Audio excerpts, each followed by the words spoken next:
नमस्कार. माझे नाव समाधान संजय गोरसे. राहणार साकोरा.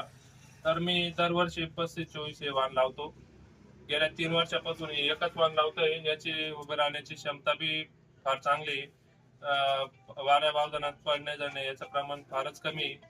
आम्ही दरवर्षी लावतो ही मका. त्याच्यानंतर या मकाचा असं वैशिष्ट्य आहे, कणीस वाळल्यानंतर बी तिचं उभे राहण्याची क्षमता खूपच चांगली आहे. प्रत्येकी मकाच्या कणसाला हे 20 ते 22 लाईनीचं प्रमाण वरती 42 दाण्यांची एक लाईन असते.